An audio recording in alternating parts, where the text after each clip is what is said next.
This is OFN NFL Preview on the Ourlads Football Network.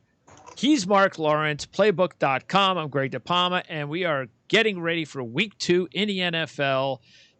Mark, not only is the NFL kickoff weekend underway and already behind us, but now it's one of those situations where, okay, now we got to kind of relax and because these things can go really. This is when time flies. It's like, okay, now can we just enjoy the NFL season for a few months? It doesn't seem like it's a few weeks, but it was another typical week 1 of the NFL, except no fans, which was really strange. Yeah, all in all, I would say it was a thumbs up for the NFL. The play was a little bit better than I expected. Looking for some shoddy tackling. It didn't happen. In fact, the defenses looked to be rather aggressive last week, which was good, which means the players are into the game. And I'll be interested to see this week, though. We called this out in the newsletter here, that this will be the first time since the NFL expanded, if you will, to 32 teams back in 2002, where week number 2 we'll see every team reversing their site. All the teams that were home last week will be on the road, and all the teams that were on the road last week will obviously be at home this week. Okay. So we'll see what kind of an influence that has on the game this particular week. My thought right off the top of my head, without delving into my database, is that usually things return to the norm. And in a quick synopsis, what I might look to see is teams who won at home that take out onto the road to play an opponent that lost on the road might end up finding their records evened out after this week, but we'll end up seeing. Yeah, it's the one thing that, especially now with social media, fans just in the NFL with only 16 games, they must chill out after even a couple of weeks. I mean, yeah, you don't want to go 0-2, 0-3 in the NFL. Statistically speaking, you're done. I get that. But just it's like every game is life or death in the NFL. It's just too much, and history tells you that that's just not the case, especially early on in the season, let alone week 1. Week 1 and week 2 and sometimes week 3, it's about matchups. Sometimes you're just playing a team that's just a better matchup against you. Then next week, maybe like you said, maybe they'll be playing a team that you're a better matchup than them. Maybe it's a home game. Maybe it's a road game. There's a whole variety of reasons that tells you need to wait at least several weeks before you start getting an actual feel for a specific team. Well, that's a great point, because we oftentimes talk about trends, a lot of trends we find in the Yearbook magazine or in the weekly newsletter, but those trends are relevant only to a certain degree, because as you mentioned, the question is, to what kind of an opponent were they put up against? If a team is 15-2 at home in a situation, and now they're going to be playing a team that's undefeated, what was the record of those 15 wins of those opponents? So it just depends upon how down deep you want to drill into a lot of things, and especially things will end up, like you say, becoming more formful here in the National Football League with a few more games under their belt. And I bring this up every year, the win and cover stat. And after week 1, now the way that this stays undefeated is, and I was looking at the lines, and in some places the Tennessee line went to 3. But when I had them, they were at 2. So and because I had them at 2, that's the way I'm looking at it, but it could change. But bottom line is, if it was, let's just say it was 2. Out of the 16 games on week 1, 14 teams that won the game covered the game. Well, that being the case, and that would be, I would almost say, 13 of those teams, because the truth is Denver went to a solid 3 all weekend, and you couldn't have laid 2 at any point in time other than maybe after our show. Okay. So definitely after our show. Oh yeah, we were at 2 at our show, but that was Wednesday. Right. Exactly. Yeah. So, but anyway, the teams that did win the games for the most part did cover the spread. Exactly. Yeah, and I think there was one. Well, the one tie was Cincinnati and the Chargers. Yes. So that was 14-1-1. We can make that still a very impressive number. And the point is don't sometimes get carried away with the point spreads if you like a team. Now, I don't go into the double-digit deal. All bets are off when you go to double digits. That's when it's like a 50-50 shot a lot of times. You can win and not cover, that kind of deal. But anything in the single digits, especially within 7 points, if you like a team, I wouldn't worry how many points you're giving up. Well, I'm a points guy, and I know exactly where you're coming from. And you can make that case because if I put it in my database and just simply put team equals so-and-so and result equals W, what does the ATS record indicate? Well, the ATS record for teams that win in the National Football League on the blind is over 70%. They cover the spread. Yeah. Which is good. But there's one caveat inside of that really takes place that needs to be considered, and that's the fact that underdogs who win the game straight up also beat the spread. Okay, that's right. So it's not just favorites. Okay, I didn't say it was easy. Right, an easy formula.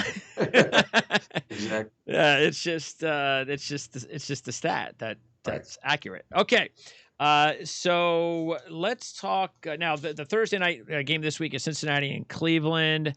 I don't know what they were thinking there. I guess you might as well. I know the Thursday night games is the games where they figure they can throw in teams that they don't want on Sunday night or Monday night. And I think what they have, at least like every team gets a primetime game, right, during the season, which means you're going to stick the bad teams on Thursday night. Yeah, and the reason that this game is being played is twofold. Number one, it's a division rival. Number two, Joe Burrow is in the league. Okay, there you go. Yeah, so you put Joe Burrow on primetime football, he's going to grab a few eyeballs, especially to their, like I say, their in-state rival Cleveland Browns. Do you take into account when you have a inexperienced head coach who has never been a head coach before, and he has to prepare for a short week, like what Cleveland has to deal with this week? That's a great question. I haven't run that particular theory, but I will put that into my database and find out exactly how those new coaches fare in football games like this. I do know one thing, that Kevin Stefanski couldn't fare any worse than Kitchens or Hugh Jackson did. Okay, Kitchens looked better. Yes, at least after one game. For one game, anyway. Yeah. Yes, exactly. All right, so let's take a look at our games this week, and let's first of all start off with Kansas City. They're taking on the Chargers, and this is a good one because of the fact that Kansas City has just dominated the series. You just look at it, they are 11-1 straight up, 9-3 against the spread in their last 12 versus the Chargers. They are 5-0 straight up and against the spread in their last 5 away versus the Chargers. And they have covered 6 straight on the road overall against the Chargers. Throw in the fact that Andy Reid is 5-2, 6-1 in road openers in Kansas City. And I could go on, including Kansas City's domination on the road against AFC West teams. And even though it's a big 9 number, this is one of those situations where I'm going to say win and cover, and I'm taking the Chiefs. Okay, well, I can understand why they're favored like they are. I can understand where you're going, but I'll be playing against you in this game. Okay. Largely because of one thing we called out in the newsletter, and it's called value. This game opened up at 6 points. It's now 8.5 as we speak on Wednesday. Largely because the public cannot get enough of Patrick Mahomes nor Andy Reid. I mean, they're both point spread winners. And after watching Patrick Mahomes come back and win the Super Bowl, watching him win Thursday night, there's only one way the public's going to be geared. This will be a one-way street. And that's the reason this number has grown to where it is. However, I'm going to throw some caution to the wind in the football game and point out the fact that they are defending Super Bowl champion who have tended to struggle. We call the news, they spit the bit in week 2. And when they're in a week 2 situation where they won their season opener, they're only 10-17. And if they happen to be road favorites in week 2 coming off a win, they are 3-13 to the spread. Wow. Not a good roll for. And that makes sense because week 1, Super Bowl champ, you're geared up, and especially lately, you're at home. And it's just a celebration. You're just going to come down naturally, and then you got to go on the road. Exactly, and then lay points on top of it. Big points. Yeah, in this case, not only a team that is going to get their best game, their full attention, but a division rival no less. So, and you couple that with, Tyrod Taylor is not going to match strikes with Patrick Mahomes. We know that going in. But what Tyrod Taylor is a game manager. And basically, he's a starting quarterback. The coaches don't expect him to win. They just hope he doesn't lose a football game. Yeah. And at Like home, last week. yeah, exactly. And at home, he's pretty good. I mean, he's 14-8-1 straight up at home in his career as a starter in the National Football League, winning a lot more than he loses in that particular situation. Given all that in the situation, then again, in the newsletter, I don't know if you caught our awesome angle of the week this week, but it's a pretty strong, awesome angle I'm going to share with everybody here on the show this week because it applies to this football game. And what we're looking to do in week number 2 of the National Football League season is to play an any home dog in a game in which both teams were favored in game 1. And what you'll find is a home dog in this role saying, "Hey, what's wrong with me? Why am I the dog here?" I was favored last week. Yeah. Yeah, and bottom line is these teams are 13-1 against the spread since 2010. That goes to the LA Chargers in this particular football game as well. Yeah, and I don't really see the Chargers putting up a whole lot of points, but they even without Derwin James, their defense still has good players. Bosa is a fantastic player. You have Ingram and Bosa, and that's as good as it gets, especially Bosa.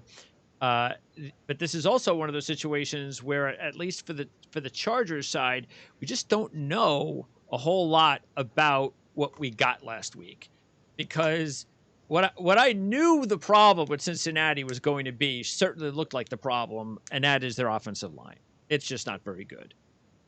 So I don't know how to compare what the Chargers are going to face this week to what happened last week. And they were facing a rookie quarterback playing in his first game. And if A.J. Green doesn't get called for that penalty, the Bengals win the game, and the Chargers lose to a team with the rookie starter. But that's that. Now it's a division game. It's a home opener, and all the other long-term trends that you talked about, which make a whole lot of sense, which is also why, as we said at the very beginning of the show, pro or con, you don't take too much into what happened in week 1. No, it doesn't. It kind of falls into that theory that I've shared with you before, the ABO theory, always beware of the obvious. And the obvious is what, more times often than not, we just remembered seeing. So we just saw, certain football teams look good, certain football teams look bad, and you can almost count it to be the case where these teams will revert back to the norm the week immediately thereafter. Okay, now let's go with another LA team. This LA team cannot play at home since they share the same stadium. So this LA team has to go on the road to Philly, the Rams. One of our sleeper teams this year, and they went and beat the Cowboys. And another situation where offensive pass interference killed a team. That's what happened in that game. But I thought the Rams deserved to win. I thought they played well all around. Goff definitely looked a little bit more comfortable. The offensive line was better. Looks like the running game is going, and Goff needs the running game. That's just the bottom line, because he had Gurley superstar 2 years ago, which was why their offense was so explosive. Last year, everything was on the passing game, and he's just not that good. But this year, first game, the running game went in, did a great job, and they didn't even have Henderson completely healthy. And I think Henderson is an explosive back. So their running game really did a great job. They got the win. And the Eagles, no Lane Johnson, no Miles Sanders, but we talked about it last week. Just had a feeling that the Redskins were going to play hard for Ron Rivera, and then we heard the halftime speech that was given by the young quarterback and the former team known as the Redskins, and they came back in the second half and they beat the Philadelphia Eagles. But the Eagles do get, looks like, Johnson and Sanders back this week. And there are a bunch of interesting trends to go along in this series, in this particular game, including the fact that Sean McVay is 13-8 against the spread as a road favorite, and he has won all 3 straight up of his road openers, going up against Doug Peterson, who has won all 4 of his home openers. Yeah, you got some good head-to-head trends clashing in this football game, especially on the coaching side of things. You can also take McVay one step further. He's just been a road monster in his career in the NFL. 25 times on the road. He's won 18 of those games on the scoreboard. So he's done a really, really nice job preparing his team for the road. But I'm going to throw, again, an exception or a wrench into the whole equation here. Number one, in the Rams, you have a football team that won straight up as a home dog in week one, and now they go out as a road favorite in week two. That's a Oh very, yeah. very tall hurdle to have to overcome. For And then opener, an exact opposite for the Eagles. exactly, they lost as a road favorite. Now they're coming back as a home dog. Yeah. Yeah, so you put the The collision of those two together. Yep. exactly right. So you're making a pretty nice case for a Philadelphia football team, who, by the way, is 12-3 to the spread in games after losing to Washington 5 straight covers in a row in this particular role. So I'm going to look at the Philadelphia Eagles in this football game, and going back to what we opened up the show with about teams coming back to the norm more often than not in week one. I think this is the classic case of what we just talked about. Complete role changes, complete site changes favoring the Philadelphia Eagles. All right, and a couple other trends that do favor the Eagles. Or actually, two. Doug Peterson's one of them. He's covered. He's all 8 against the spread as a dog versus non-division opponents off a home game. So Rams on the road now. Again, Doug Peterson 8-0 in those situations as a dog versus a non-division opponent off a home game, and the Eagles are 9-1 in the dog role off a double-digit ATS loss in the first quarter of the season. And I love those first quarters.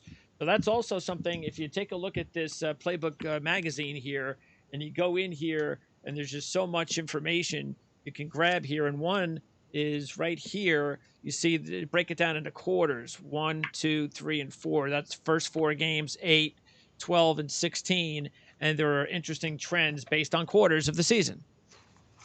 Yeah, it's really nice. It's a good way to handicap games because you end up getting a feel and a flow to a football team, and you can have expectations, especially early on in the season. Of those 4 quarter situations, Greg, the ones I pay most attention to are the first quarter stats, because those are the ones that the team hasn't really identified a different personality in the season, more likely to revert to the personality that they were. So that does indeed apply to the Philadelphia Eagles in this game. And I think also the other thing is, just let's keep this in mind. I mean, Rams, they got their win.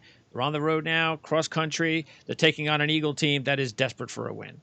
I mean, 0-2, you don't want to start 0-2. Now, maybe in the NFC East you can, but just generally, you don't want to start 0-2. No, you don't. And then if you want to throw those first quarter stats in there and talk about a convergence of numbers, you look at the Rams in September, non-division games, or non-division opponent off a loss. They're only 1-8 to the number.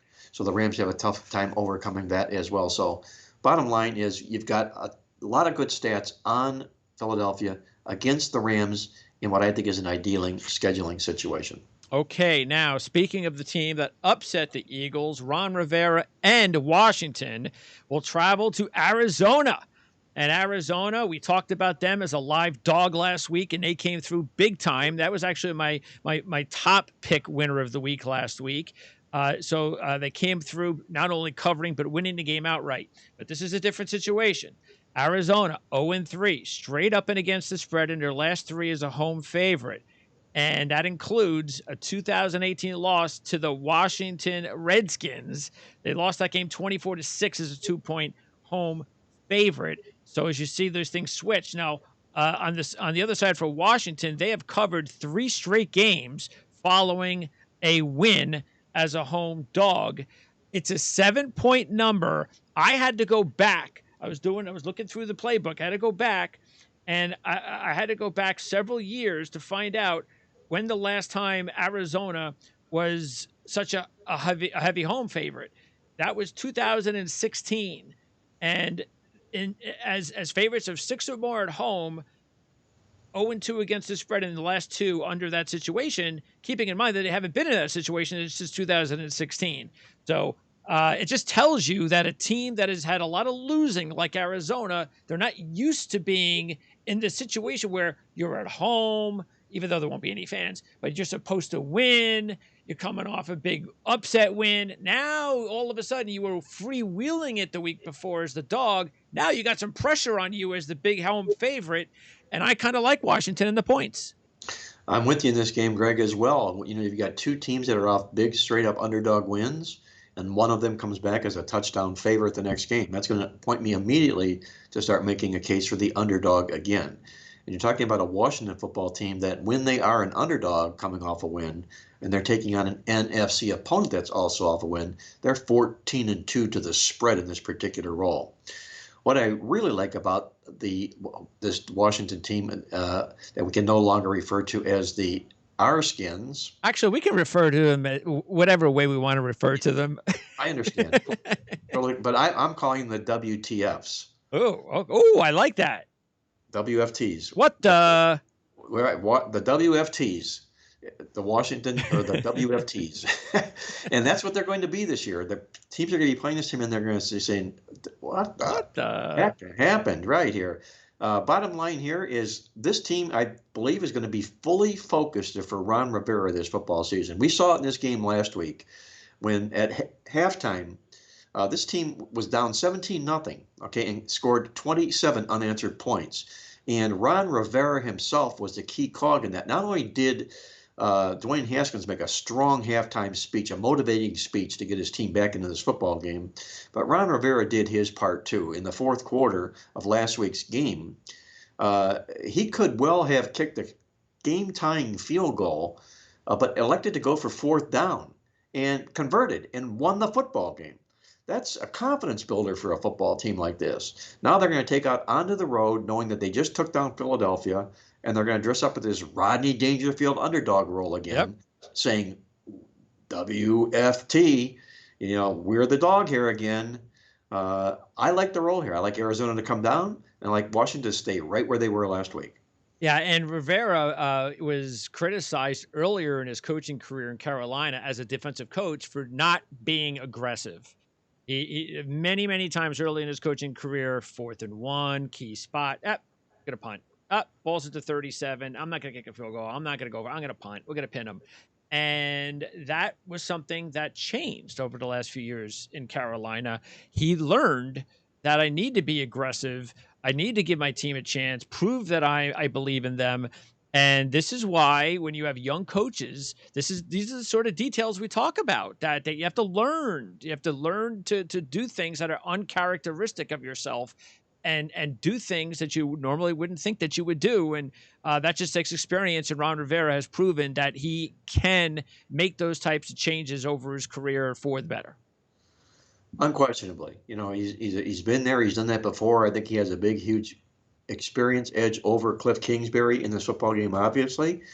We alluded in our spring preview of these football teams here that Cliff Kingsbury, when he took the job at Arizona, everybody kind of scratched their head. I mean, he had a losing record, my goodness sake, at Texas Tech. And he was hired for a National Football League job, but he was hired here for one reason, as we well know, and that's Kyler Murray, because Kyler Murray, he was going to bring his offense into the scheme of things and let Kyler Murray run that offense, which he's beginning to do quite efficiently here of late.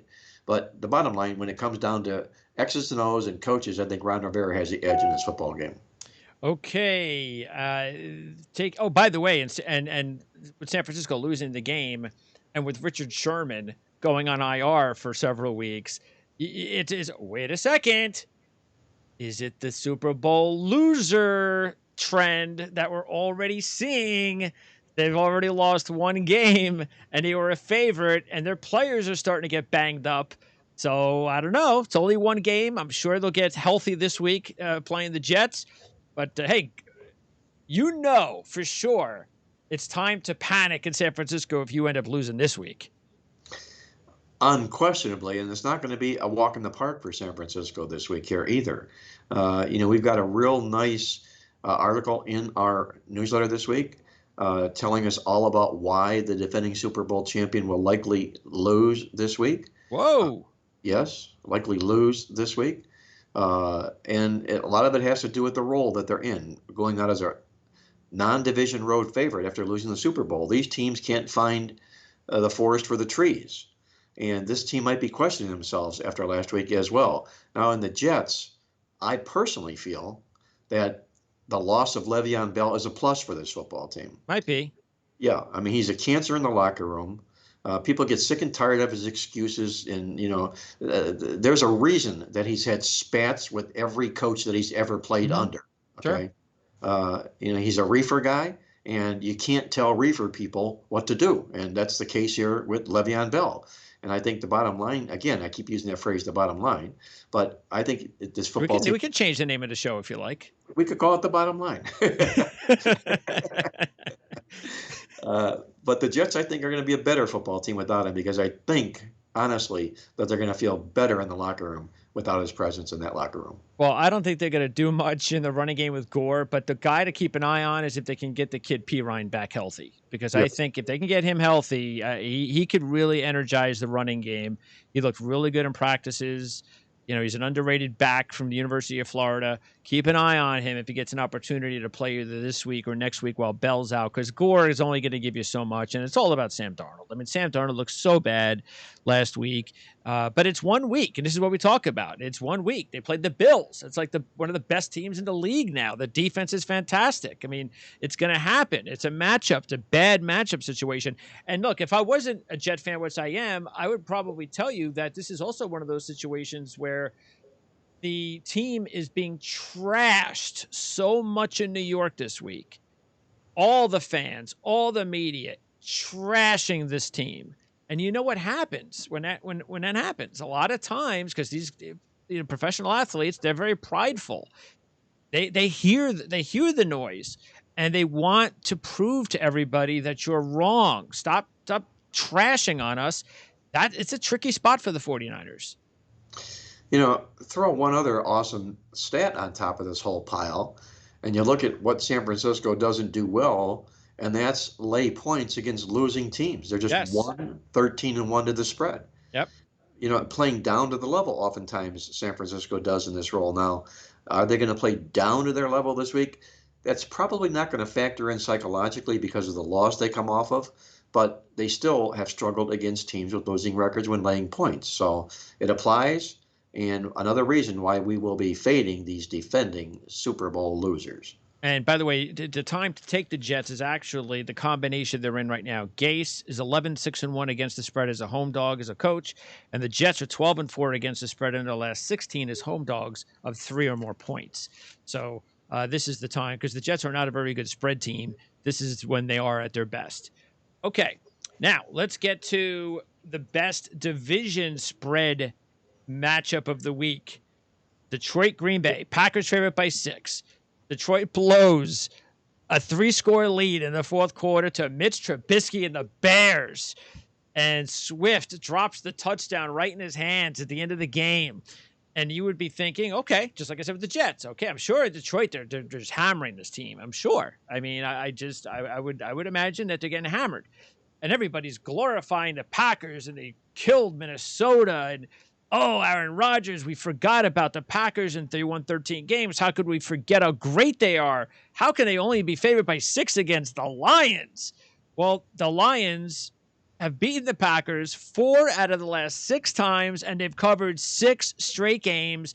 And don't forget last year early in the season when the game was in Green Bay, when Detroit was actually healthy with Stafford, things were going well. They got royally screwed by the refs in that game several times, or else they would have won that game too.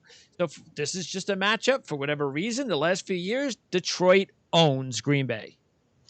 Yeah, they've had really good success against the Packers. And, there was a time in the day, even going back to Brett Favre, if you will, where Green Bay showed that it really struggled in games on artificial turf. That was when they went to Minnesota, and it was when they came into the Dome in Detroit. They really, really struggled. And to the largest sense of the degree, they still do. But this game happens to be at Lambeau Field this week, so, that won't factor into this contest. But that's also the makeup of a lot of Detroit's success in the series. You're talking about last week. Now, we open up the show saying look for teams to revert back to the other way. Where here's Green Bay, who won on the road, they come home. Detroit lost at home, now they're going on the road. That would make for a nice fit for Detroit in this football game. But I'm sort of handcuffed in this football game, if you will, and handcuffed in the sense that I'll share this, that I write a column for the USA Today Sports Weekly in the NFL. It's my Bet You Didn't Know weekly column. And in the column this week, we talked about Aaron Rodgers and all the success he's had in the National Football League in division games. He just chews them up and spits them out. A little bit like my man, Mike Zimmer, okay, with his success as a record. But Aaron Rodgers has been absolutely terrific in games against the NFC North, 49-18 straight up, 43-25 to the spread.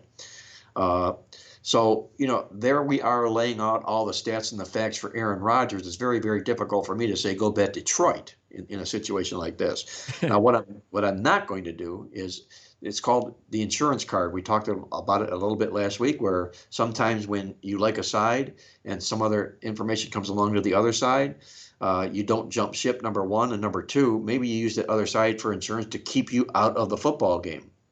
And what will keep me out of the Green Bay Packers in this football game, despite Aaron Rodgers' dominating success in division games and especially at home, is the flip-flop of the roles for these two football teams. That, and the fact also, as you mentioned, that Detroit does have the edge. They hold the hammer against Green Bay. So to me, bottom line, this is a very, very tough football game, of which I will most likely be watching. Lane Taylor, who had a very good camp, won the one of the jobs at starting guard, out for the year with a knee injury. So that's a big blow for the Packers on the offensive line, especially on the inside of that line. Yeah, when you get these, because there are obviously a lot of, Detroit's not a very good team over the years, so they're going to have a lot of bad trends working against them spread wise, and there are a lot of bad trends working against them in this matchup.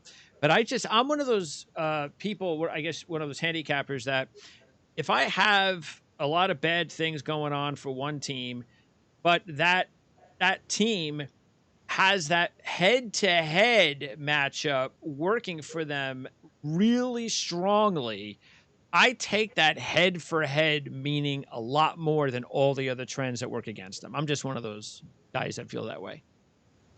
I understand completely where you come from, and the truth is that whatever your handicapping style is, stick with it.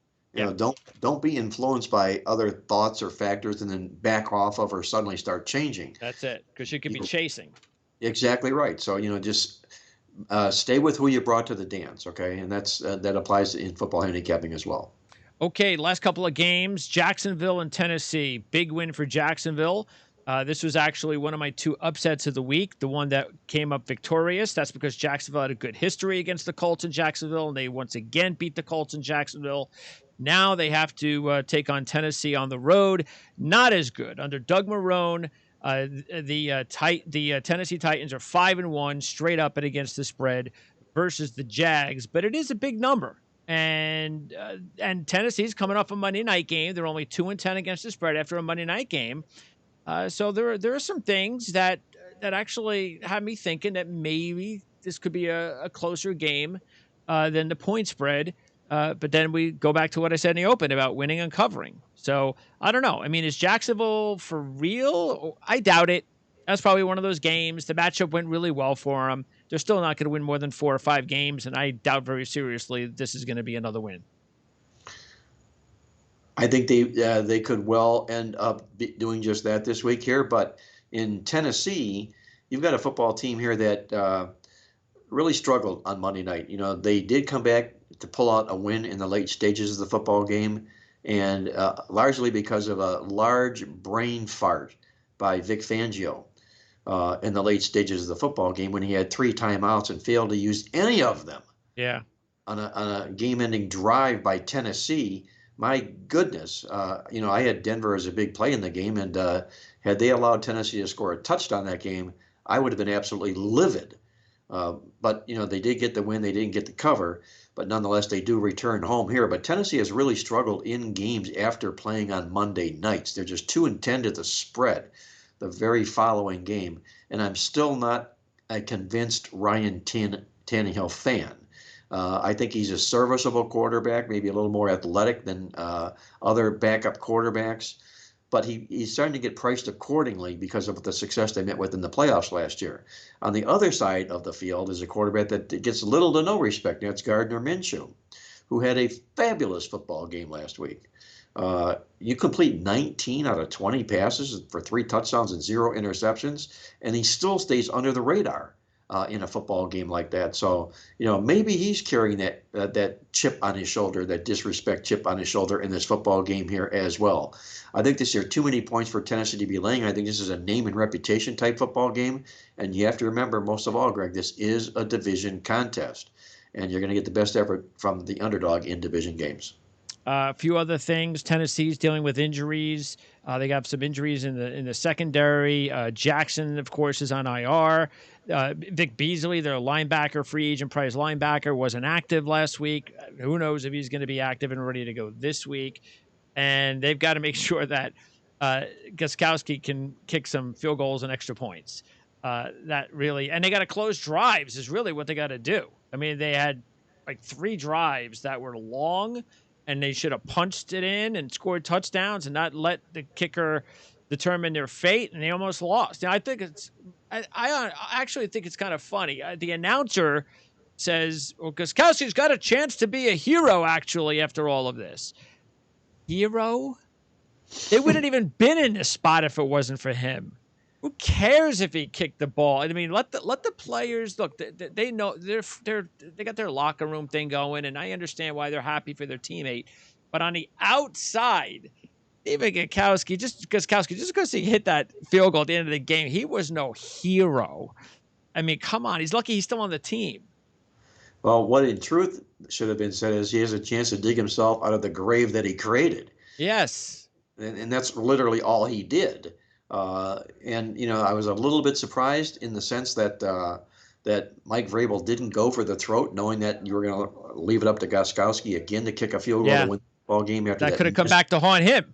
Exactly right. After that miserable performance, if he'd have missed that field goal, Tennessee would have been looking for a new kicker. Yep. But he made it, and fortunately for him, maybe unfortunately for people that back Tennessee, he'll still be the field goal kicker. There's a reason that he was let go by New England as well, because he's not the kicker that he used to be here, obviously, and we saw that Monday night. And then quickly, two trends that go pro and con for Jacksonville.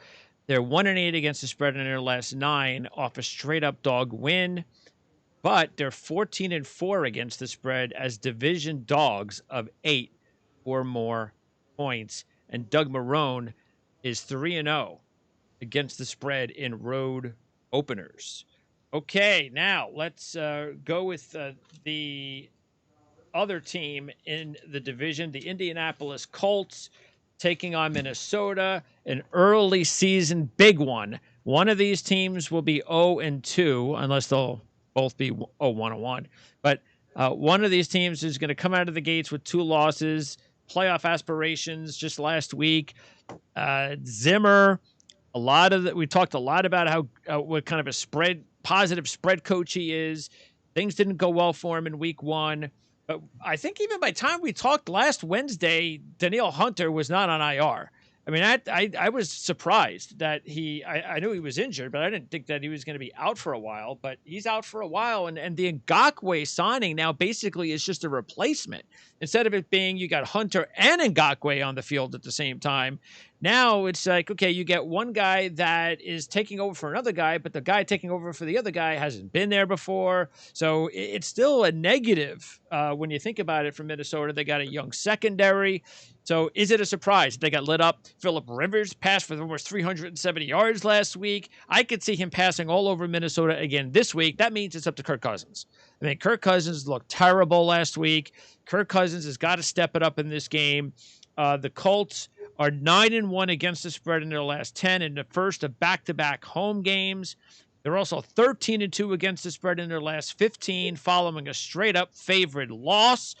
And they've covered 4 straight after a road favorite loss. So I just think it's a short enough line. I think the Colts are a better football team, and that's why I'm taking the Colts. Well, I'll be on my money guy here, okay, for a couple of reasons. Mike Zimmer, number one, his outstanding play in games off a loss, and coupled with his outstanding play in non-division football games.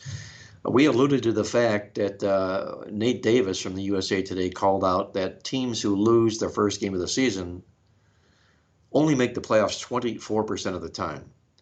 The team that loses this football game will likely cut those odds in half. Sure. Probably be closer to 10%, okay? So this is a critically important game for both football teams. So you're going to get the best effort from these teams. Where they were a little bit sloppy last week, I think you're going to see a much, much better football game being played this week. But I think may end up hurting Phillip Rivers this week is the loss of Marlon Mack out of that backfield. And I wrote up the fact that because Rivers will likely be slinging the football a little bit more without Mack, that his arm is going to look like a strand of linguine by the end of the season here from throwing so many passes. I don't think he's prepared at his age to be hurling the football as often as he's going to be called upon to be doing just that. Minnesota knows that, and they're going to be ready defensively for a passing attack. Well, the rookies got to come through for him. They need Jonathan Taylor to step up fast. Well, they do. And they might sign Lamar Miller, which to me sounds like a really good idea. He was in for a tryout, and that would make a lot of sense. It would. Yeah, it would, because they're going to need some help in that backfield there. They cannot be Phillip Rivers alone in the backfield. No. It's going to have to change that way.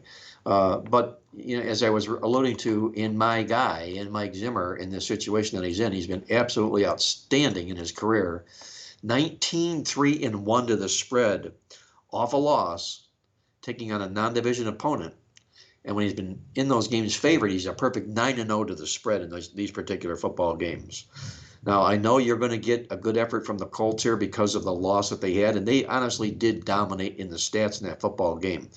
When you win a game or lose a game and win the yards by over 200 yards in the contest, generally you'll find teams coming right back with a vengeance the next football game because they know they outplayed the opponent the previous week, and you'll get a much better effort from there that way. But I just simply cannot step in front of Mike Zimmer in the best of his roles this particular week. I'm going to look for a much better game from Minnesota this week. They very nearly caught Green Bay. They just woke up too late in the football game when they applied all the pressure in the fourth quarter of that football game. And I'm going to look for that to carry over. And Kirk Cousins, okay? He can look god-awful in one week, and he can look like an all-Pro Bowl quarterback the very next week. And that's what I'm going to expect this week from Kirk Cousins. Well, what they need to do is, and I have not, that's the one thing that I would be a little bit concerned with after the first week, is there haven't been glowing reports from their first-round draft pick at wide receiver. And everybody's talking about, all right, you lose Diggs, but you got this kid, and he's going to replace Diggs. Well, that hasn't worked out so far. And Thielen is a really good receiver, but he's more of a control receiver. He's not Diggs. And if the Vikings don't start finding that explosion guy at receiver, and they become a team that has to play good defense every week, run the football, play controlled offense, then that's going to be a little bit harder when Hunter's on IR and you got a young secondary. So, this is a situation where if Cousins is going to step up, then I'd be interested to find out who that guy is going to be from Minnesota that's going to help him without Stephon Diggs in the lineup. Well, I think you said it. It's going to be Adam Thielen is going to be his go-to guy. But they're going to also need Dalvin Cook and some support from him. He had almost a career year last year. He's in not a rookie, but he's in a contract year this year. Oh, he just resigned. Oh, he just resigned. Okay. Yeah. Correct me then. Okay. Well, then he doesn't have that incentive drive that I was just going to allude to. But he's still an awfully good running back. Yeah. So I'm sure he'll utilize him as much as he possibly can in the mix of things. All right. So that wraps it up, Mark. And playbook.com. You can go to the website. You can order the playbook.com. We could order the magazine. It's also available on Books and Barnes and Nobles, Books a Million. You've got the coffee cup email that comes out at 6 o'clock in the morning every day, and then your newsletters that come out every week. So the best thing to do is go to playbook.com and check out everything that's available. That's good advice, Greg. That's what we're all about, is good advice on this show, and I think that's some of the best that we can close out the show with. And I think it was a real good show this week, and I'm going to look forward to visiting with you for week number 3 in the National Football League next week.